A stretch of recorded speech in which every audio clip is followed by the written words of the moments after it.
In this video, I'll be showing you how to make Fortnite look more colorful in game. It's a very simple method, so if you find this video helpful, be sure to drop a like and subscribe. Okay, so I'm in game right now, and let's say your colors are looking quite dull. You might be able to not see things, especially if you're on console where, you're going to be basically getting a lot less, you're going to have the shadows everywhere. Things are going to be dark in a lot of areas. That could be pretty annoying. So let's say you want to remove those, like dark areas, and you want to make your game look more colorful, maybe more brighter, anything like that. So the first thing I would recommend doing, and this is how I play the game, is go over to your settings, whether you're on console or PC.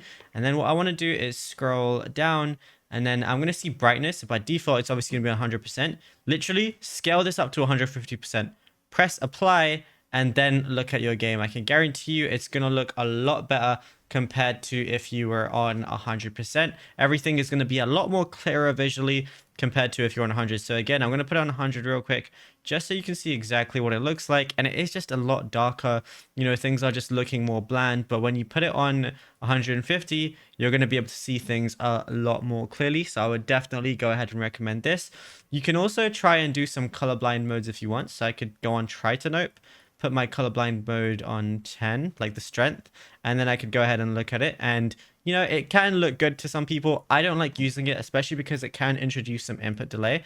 But there's obviously like the different modes you can try. So you can try protonope and deuteranope as well. Obviously, if you're actually colorblind, you can obviously use those modes, which will definitely help you in that instance. But yeah, I like to have it off with colorblind strength on 0. I think the main change is having your brightness on 150% is going to make a big difference. But it's as simple as that. Now, if you found this video helpful, drop a like and subscribe.